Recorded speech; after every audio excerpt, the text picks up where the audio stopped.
నిన్ను నమ్మి వచ్చిన అమ్మాయిని నువ్వెలా కావాలంటే అలా వాడుకున్నావు కదా, నా చేతికి చిక్కుతావు కదా, తర్వాత ఉంటది నీకు. మూఢనమ్మకాలు ఉన్నాయనుకుని నరబలిచ్చావు, రక్తం మోర్తాండా.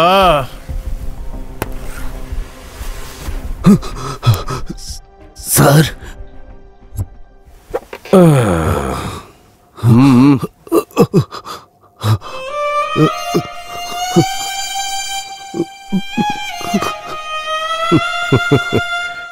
ఏయ్, నిన్ను చూస్తే అసలు నమ్మలేకపోతున్నాయా? అవును సార్. ఆ వైశాలిని ఎందుకు నువ్వు బలిచ్చావు? నేను కోళ్ళు మేకల్ని బలి ఇచ్చి ప్రజల్ని మోసం చేస్తున్నాను అంతే. త్వరగా ఎదిగిపోవాలని విక్రమ అత్యాశని నేను ఉపయోగించుకుని వైశాల్ని ఇక్కడికి రప్పించాను. కానీ ఆ రోజు అక్కడ జరిగిందే వేరు సార్. సరైపోయింది. రే, ఏం జరిగిందో సరిగ్గా చెప్పురా.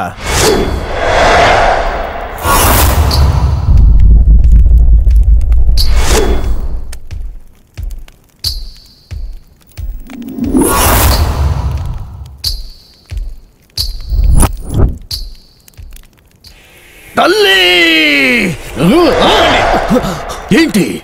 ఒక నిమిషం. కెమెరా తీసావు? అసలు కెమెరా తీసుకొచ్చావు? ఏం ప్రూఫ్? మీరు వైశాలిని బలిచ్చిన తర్వాత మీరు చెప్పింది ఏం జరగకపోతే పోలీస్ కంప్లైంట్ ఇవ్వడానికి. పోలీసా? ఏంటి స్వామీజీ, మీరు కానివ్వండి, నేను రికార్డ్ చేస్తాను. అండి, మీరు టీవీ ఛానల్ నుంచి వచ్చారా లేదంటే కామెడీ చేస్తున్నారా? వైషు, సార్ సార్ ఇదిగో చూడవయ్యా స్వామి, ఇలా మంచిది చేస్తానని చెప్పి ఎంతమంది జీవితాల్ని నాశనం చేసుంటావు. కష్టపడి పని చేయడం వదిలేసి ఇలాంటి తప్పుడు పనులు చేస్తున్నావే, సిగ్గుగా లేదు? రేపు నీకేమవబోతుందనేదే నీకు తెలియదు, నువ్వు వేరేళ్ళకు చెప్తావా? మన దేశం లోపలికి ఏ టెర్రరిస్ట్ రావద్దని బార్డర్లో కూర్చొని మంత్రం వేయండి, అప్పుడైనా మీ వల్ల ఏదైనా ఉపయోగం ఉంటుంది. ఒక హంతకుడికి మీకు ఎటువంటి తేడా లేదు. మీలాంటి వాళ్ళతో జైలు టాయిలెట్లు శుభ్రం చేయించాలి. పదవయ్య స్టేషన్ కి. నన్ను జైలుకి పంపించకండి సార్, నా కుటుంబం నడి రోడ్లో పడుతుంది. దయచేసి నువ్వు నన్ను క్షమించమ్మా. సార్, నేను ఈ ఊరే వదిలి వెళ్ళిపోతాను. Please sir. అమ్మా, నువ్వు కూడా చెప్పమ్మా. ఈ ఒక్కసారి ఆయనని క్షమించు విక్రమ్. ఇంకొకసారి ఇలాంటి పనులు చేస్తున్నావని నాకు తెలిసొస్తే పోలీస్ కంప్లైంట్ ఇవ్వను, డైరెక్ట్ గా పైనకి పంపించేస్తాను. జాగ్రత్త. సరే సార్. సార్, నేను వెళ్ళిపోతాను సార్. వాళ్ళతో చెప్పినట్టుగా నేను ఊరు వదిలి వెళ్ళిపోయాను సార్. కానీ ఒట్టిగా నేను హత్య అవి చేయలేదు సార్.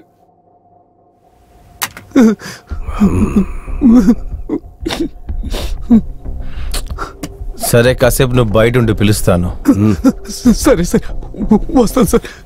అయ్యో, ఈ కేసు మాత్రం ఎందుకు ఇంత క్రిటికల్గా వెళ్తుంది? నా సర్వీస్లో ఇంతవరకు ఎన్నో పెద్ద కేసులంతా డీల్ చేశాను, కానీ ఈ కేసులో ఎందుకు నేను ఇంతలా ఆలోచిస్తున్నాను? నా మైండ్ ఎందుకు నా కంట్రోల్కి రానంటుంది? నిదానంగా ఆలోచిస్తే క్లూ ఖచ్చితంగా దొరుకుతుంది. వైశాలిని ఇద్దరి దగ్గర నుంచి వాళ్ళు తప్పించారంటే విక్రమ్ అయితే ఖచ్చితంగా వైశాలిని చంపిండు.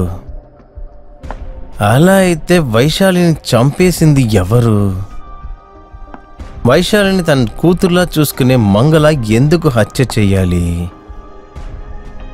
డబ్బులిచ్చి కొన్న ఈ అమ్మాయిని కూతుర్లాగా అనుకుందంటే తన బిజినెస్ ఎలా జరుగుతుంది?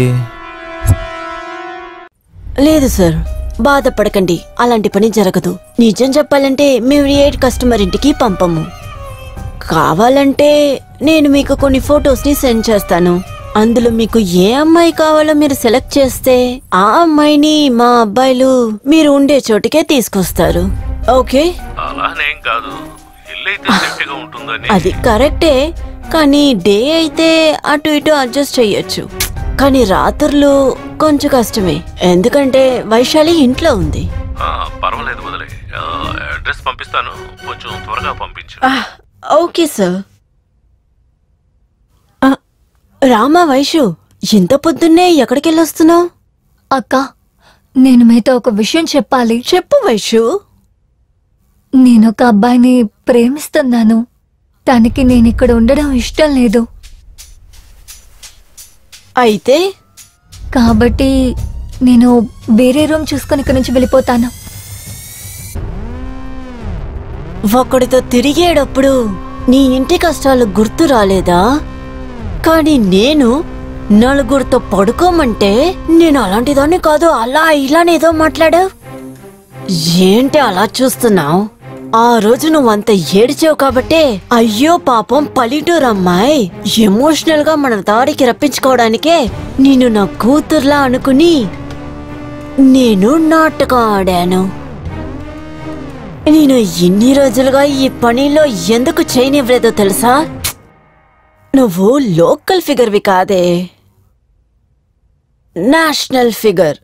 అందుకే ఇంటర్నేషనల్ కస్టమర్స్ దగ్గర నేను సేల్ చేస్తే లక్షల డబ్బులు దొరుకుతాయని నేను అనుకున్నాను. కానీ నువ్వేంటో నీ లవర్తో వెళ్తానంటున్నా. నీకేంటి చీర బొట్టు ఇచ్చి బయటికి పంపుతాననుకుంటున్నావా? నో, ఇప్పుడే నేను దుబాయ్కి సేల్ చేయడం గురించి డీలింగ్ మాట్లాడుతూ ఉన్నాను.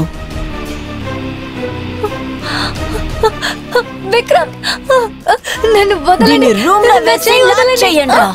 కానీ బిజినెస్ చేస్తానని చెప్పే వరకు నీళ్లు గాని అన్నం గాని ఏమి ఇవ్వద్దు. పస్తునే చావాలంటే చావనివ్వండి. 1,00,000 రూపాయలు లాస్ అయినా సరే పర్వాలేదు, కానీ ఎట్టి పరిస్థితుల్లో తను తన లవర్ తో బయటికి వెళ్ళకూడదు. అంతే, అదే నాకు కావాలి. దీన్ని వెతుక్కుంటూ వాడు వచ్చాడంటే వాడిని చంపేయండి, లోపలికి తీసుకెళ్ళండి. అక్క ప్లీజ్ అక్క, నన్ను వదలండి, వదలండి ప్లీజ్ అక్క.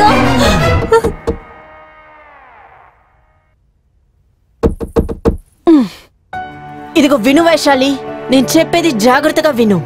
చివరిగా నిన్ను అడుగుతున్నాను వైశాలి, నువ్వు ఒప్పుకుంటే కడుపు నిండా నీకు భోజనం పెడతాను. లేదు, నేను మీ మాటలు వినను. నన్ను విక్రమ్తో పంపించేయండి. అలాగా, సరే. రేయ్, ఇది చనిపోయిందంటే ఎక్కడైనా విసిరి పాడేయండి. పొస్తునుంచినా కూడా తన పొగరు ఏం తగ్గలేదు.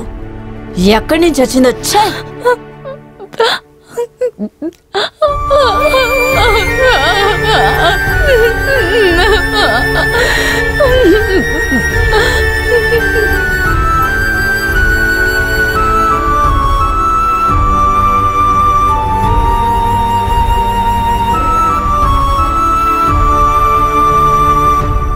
వైశాలి, వైశాలి, వైశాలి!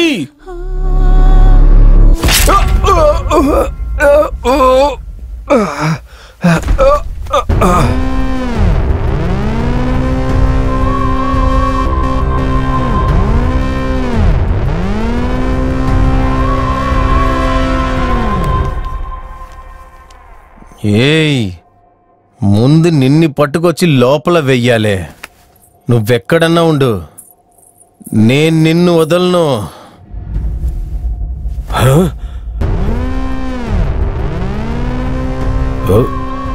నేను ఎంట్రీ ఇస్తున్న వాళ్ళంతా ఎంట్రీ ఇస్తూనే ఉంటున్నారే. తనే కదా తిను.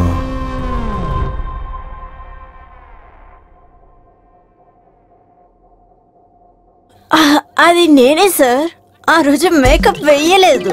ఆహా,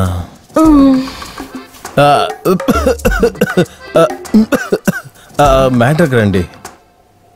సార్, ఆల్రెడీ పబ్లిక్ లో ఉన్న ఇమేజ్ పోయింది సార్. ఇప్పుడు నేనే హంతకురాలని మీరు చెప్పారంటే నేను ఎలా ప్రశాంతంగా ఉండగలను సార్?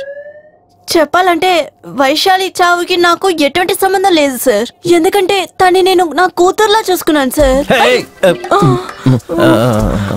ఒక నిమిషం మాట్లాడుకుని ఉండండి. ఇదిగో చూడండి మేడం, ఈ ఫుల్ పోలీస్ డిపార్ట్మెంట్ లోనే నాలాంటి ఒక బ్రిలియంట్ ఆఫీసర్ ఎక్కడా ఉండడు. అవును సార్. ఒక హత్య జరిగిన చోటికి నేను వెళ్తున్నానంటే ఈ హత్య ఇలాగే జరిగి ఉంటుందని చెప్పేంతలా ఇంటెలిజెంట్ నేను. అలాంటి నాకు ఈ వైశాలి హత్యను మీరందరూ కలిసి కన్ఫ్యూజ్ చేస్తున్నారనుకుంటా. ఇప్పుడు చెప్పండి, ఎవరు నా బ్రెయిన్ ట్రాప్ చేసి పెట్టుకున్నారని? సార్, నాకు హనీ ట్రాప్ తెలుసు సార్, బ్రెయిన్ ట్రాప్ తెలీదు. చెప్పాలంటే నాకంత తెలివితేటలు లేదు సార్. నాకు ఈ హత్యకి ఎటువంటి సంబంధం లేదు సార్. ప్లీజ్. ఓకే, దానికి మీకు ఎటువంటి సంబంధం లేదు. చివరిగా మీరు వైశాలిని చూసినప్పుడు ఖచ్చితంగా ఏదో జరిగి ఉండాలి కదా. అది ఏంటో చెప్పండి ప్లీజ్. నేను ఒక అబ్బాయిని ప్రేమిస్తున్నాను. వేరే రూమ్ చూసుకొని ఇక్కడి నుంచి వెళ్ళిపోతాను. ఆ అబ్బాయి ఎవడు? విక్రమా? మీకెలా తెలుసు? వాడు అమ్మాయిలు కిస్ చేయాలని డబ్బులు తీసుకుని ఇక్కడికి వచ్చాడు. వాడు టెన్షన్ గా సగంలోనే ఇక్కడి నుంచి వెళ్ళిపోయాడు. వాడి వెనకాలేనో రావడం నేను చూశాను. అప్పుడే నాకు ఒక డౌట్ వచ్చింది. ఇలాంటి ఒక చోట్లో నా కూతురు ఉండడం వల్ల నేను తన్ని కోల్పోయాను. అందువల్ల నువ్వు ఇక్కడ ఎక్కువ రోజులు ఉండకూడదని నీకు నేను ఇంకో ఇల్లు ఏర్పాటు చేశాను. ఎక్కడ అబ్బాయి వచ్చాడా? వెళ్ళి పిల్లమ్మా.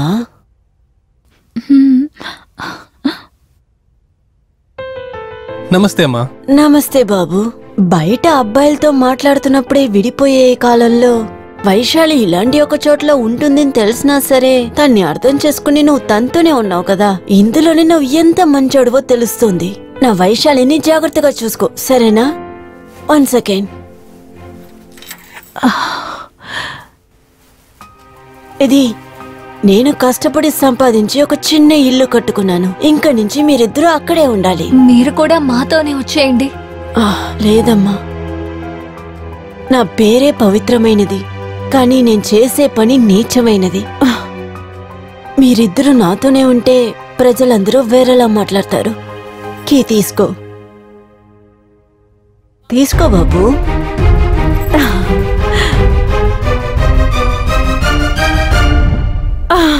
ఇదే సార్ జరిగింది. ఆ తర్వాత నేను వాళ్ళని చూడలేదు సార్. వైశాలి మొబైల్ కూడా స్విచ్ ఆఫ్ అయ్యింది. నేను కంప్లైంట్ ఇవ్వాలని అనుకున్నాను సార్. సరే మేడం, కాస్త బయట వెయిట్ చేయండి. Thank you sir, thank you. Sir, Vaishali గారు వాళ్ళ నాన్నగారు వచ్చారు. ఏయ్, ఎవరిని లోపలికి పంపించొద్దు. ఒక్కొక్కళ్ళు వచ్చి ఒక్కొక్క కథ చెప్తున్నారు. ఆయన అక్కడే కూర్చోబెట్టు. అలాగే సార్. మంగళ ఇంటికి వెళ్ళిన ఇద్దరు ఎక్కడికి వెళ్ళారు? వాళ్ళిద్దరిని ఎవరన్నా చంపేశారా? వీళ్ళకి వేరే ఎవరైనా శత్రువులు ఉన్నారో? ఇద్దరు చనిపోయి ఉంటే వైశాలి బాడీతో పాటు విక్రమ్ బాడీ కూడా దొరికిండాలి కదా. అలాగైతే విక్రమ్ చావలేదు.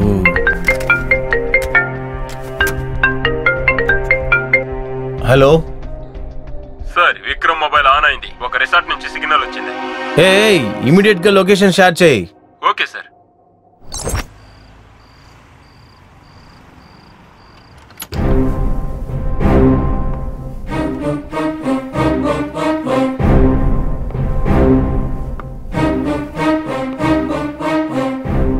ఏంటి సార్ ఆగిపోయారు?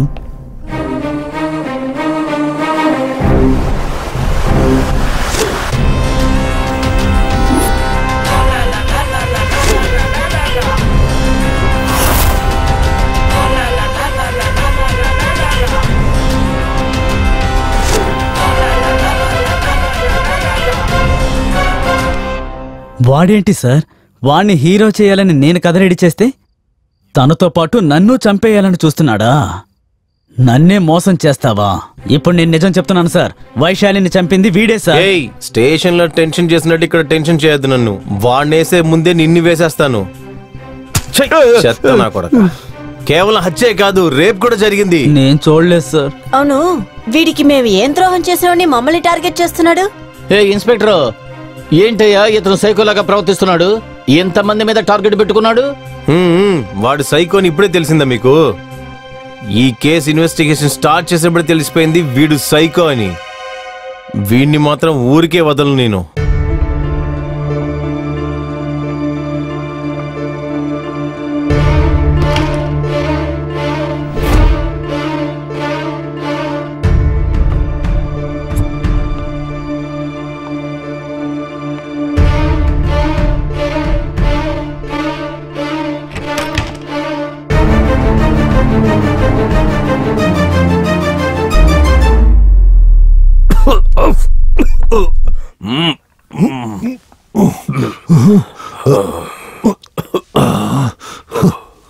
ఏ ఇన్స్పెక్టర్, చేతులు గన్న పెట్టుకుని ఏం చేస్తున్నావయ్యా? బండి లేపయ్యా, త్వరగా. చేయలేం, గాముకునండి.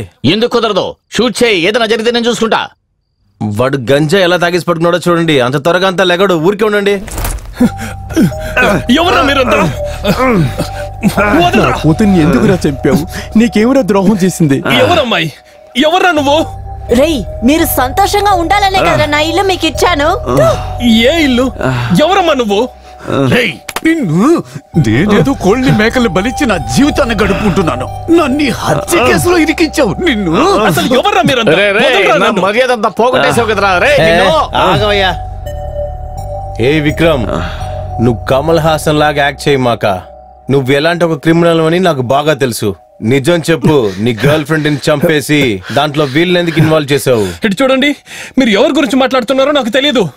మీకెవరో రాంగ్ ఇన్ఫర్మేషన్ ఇచ్చారు, మీరు అది విని ఇక్కడికి వచ్చారు. హే, నీ దగ్గర మంచిగా మాట్లాడితే ఒప్పుకోవరా? నువ్వు స్టేషన్ తీసుకెళ్లి 4 తగిలిస్తే హత్య ఎందుకు చేసావు అప్పుడు ఒప్పుకుంటావు కదా నువ్వు. నేను ఏ హత్య చేయలేదు, నేను ఏ హత్య చేయలేదు. వాడు తప్పించుకుని పారిపోతున్నాడు. లైట్స్ ఆన్ చేయండి.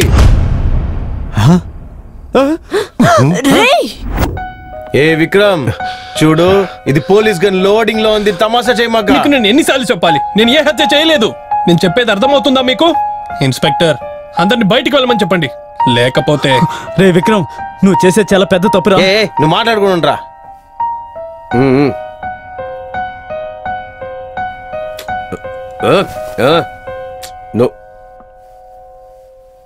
నన్నేం చూస్తున్నారు? నడవండి. నో, వద్దు విక్రమ్, నేను చెప్పేది విను. పోమంటుంటే మర్యాదగా అందరి ఇక్కడ నుండి వెళ్ళిపోండి. నాకు కోపం తెప్పించకండి, కాల్ చేస్తాను. రే, మనం ఒకే పల్లెంలో కలిసి తిన్నావురా. షూట్ చేయొద్దురా ప్లీజ్ రా. షూట్ చేయొద్దురా. నేను నీకు ఏం ద్రోహం చేశాను రా? నేను నీకు మంచిదే చేశాను కదా. రే, ఏమంటుంది ఈమె? నాకేదన్నా ఒకటైందంటే నా డిపార్ట్మెంట్ ఊరికే వదలదు నిన్ని. గన్ ఇవ్వు. రే, తప్పు మీద తప్పు చేస్తున్నావు. పోలీసుల్ని బెదిరించడం మహానేరం. గన్ ఇచ్చేరా? ఇవ్వు. గన్ ఇవ్వరా. వద్దు వద్దు. రేయ్,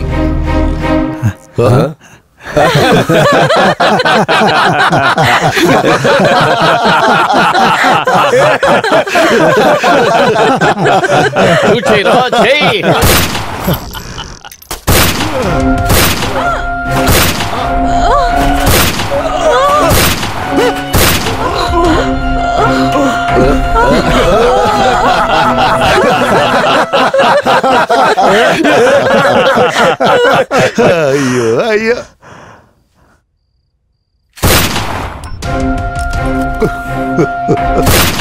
అయ్యో.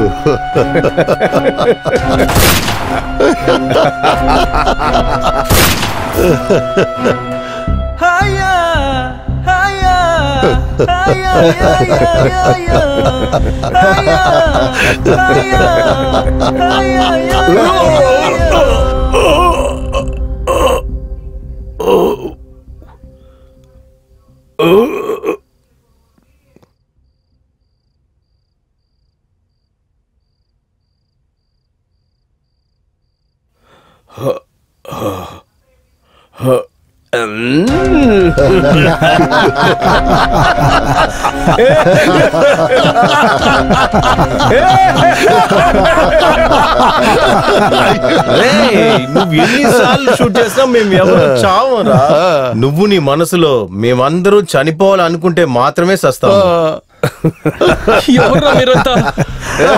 ఎందుకు మీరు ఇలా టార్చర్ చేస్తున్నారు? మీరందరు దేవుళ్ళ దయ్యాలరా? ఎవర్రా మీరు?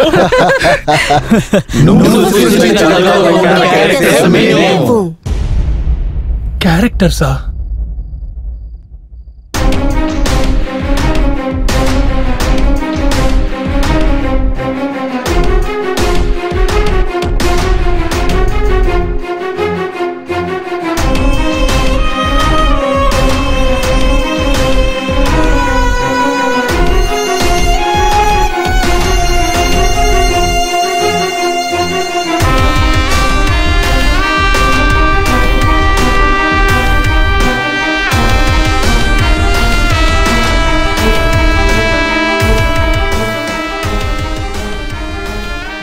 హలో గురు, మీరు వెంటనే రిలాక్స్ అవ్వకండి.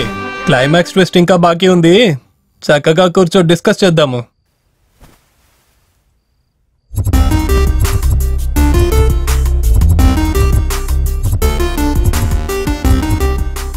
నేను సృష్టించిన క్యారెక్టర్సా? మీరందరూ స్క్రిప్ట్ లోపల ఉండాలి, కానీ బయటికి ఎందుకు వచ్చారు? నువ్వు 3 సంవత్సరాల నుంచి కథ రాస్తూనే ఉన్నావు, కానీ నువ్వు క్లైమాక్స్ రాయలేకపోతున్నావు. అవును, నా పోలీస్ క్యారెక్టర్ నుంచి కథ స్టార్ట్ అయింది. కథ రాసి రాసి ఎన్ని క్యారెక్టర్స్ నువ్వు క్రియేట్ చేసావు, అందులో ఎన్ని క్యారెక్టర్స్ నువ్వు హత్య చేసావో చూడు. ఇలాగే వదిలేస్తే నువ్వు మమ్మల్ని సినిమాలో నుంచి తరిమేస్తావనే భయంతో మేమే ఒక క్లైమాక్స్ ఏర్పాటు చేద్దామని నువ్వు రాసిన కథకి మేము డిస్కస్ చేశాం, కానీ క్లైమాక్సే దొరకలేదు మిత్రమా. ఆగ్రా, ఒక్క నిమిషం. చెప్పు స్నేహితుడా, క్లైమాక్స్ ఏమనుకుంటున్నావు? ఇదేదో బాగుందే. కథలు మీరు ఇన్వాల్వ్ అవ్వద్దని కొంచెమైనా బుద్ధుందా మీ అందరికి? రే విక్రమ్, ఇంకా ఒక్క సినిమా కూడా తీయలేదు, అప్పుడే బిల్డప్ ఇస్తున్నావు. ఇలాగే ఉంటే ప్రొడ్యూసర్ ఎస్కేప్ అయ్యాడని ఫిల్మ్ న్యూస్ లో వస్తుంది, చూసుకో. మీరు అలా చేయగలిగేవారని నాకు బాగా తెలుసు. ఒక సినిమా రెడీ అవ్వకుండా ఆపడానికి బయటోళ్ళు ప్రయత్నం చేసేది నేను చూశాను, కానీ టీంలో ఉన్న వాళ్ళే ఇలా చేసేది నేను ఇప్పుడే చూస్తున్నాను. నాలాంటి రైటర్లు వెతికినా దొరకరు. హీరోకైనా కొంచెం మర్యాద ఇవ్వండిరా. ఏం డైరెక్టర్ అయ్యా నువ్వు? ఏ తండ్రి అయినా తన కూతుర్ని వ్యభిచార గృహంలో ఎవరైనా వదిలేస్తారా ఏంటి? ఒక నిమిషం. Hello sir. హలో విక్రమ్, నీకు ఒక గుడ్ న్యూస్. ఏంటి సార్? ఈ రోజే గవర్నమెంట్ లాక్డౌన్ వాపస్ తీసుకుంది. ఓ, రేపు పొద్దున్నే మీరు రండి. క్లైమాక్స్ మనం డిస్కస్ చేసి షూటింగ్ డేట్ ని కన్ఫర్మ్ చేద్దాం. సరే సార్, వచ్చేస్తాను. ఫోన్లో ఎవరేంటి? డైరెక్టర్. ఏమన్నారు? లాక్డౌన్ క్యాన్సిల్ చేసేసారంట. షూటింగ్ స్టార్ట్ చేద్దాం, రేపే క్లైమాక్స్ డిస్కస్ చేద్దాం అంటున్నారు. ఎవరో ఇందాక రోల్ మార్చారన్నారు. చెప్పండి, ఏమి చేంజ్ చేద్దాం? ఎవరెవరు బయటికి వెళ్తారు?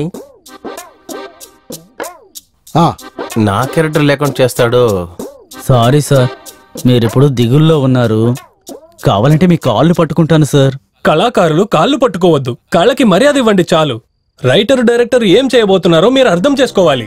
వాళ్ళు చెప్పేది వినండి. అటువంటి సినిమా ఎందుకు బాగోదో మనము చూద్దాము. అంతా మీ చేతుల్లోనే ఉంది. మీరందరూ కలిసి ఉంటే చాలు. మీరేమంటున్నారు సీనియర్? చెయ్యడానికి ఏముంది చెప్పు. నువ్వు ఆల్రెడీ మా క్యారెక్టర్స్ ని ఫ్రేమ్ వేసి ఫిక్స్ చేసి పెట్టావు.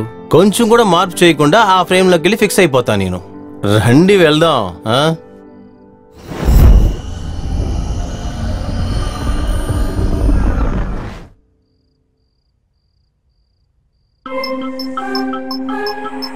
నన్ను నువ్వెలా చేసావు కదా, నిన్ను నేను వదలను. ఎవరు నువ్వు? నువ్వే క్యారెక్టర్వి.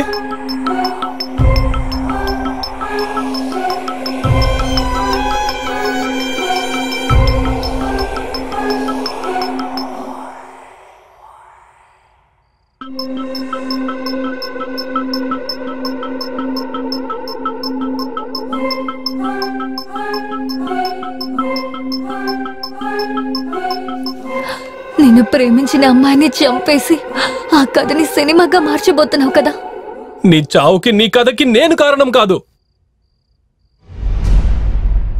ఇదంతా చేసిన వాడు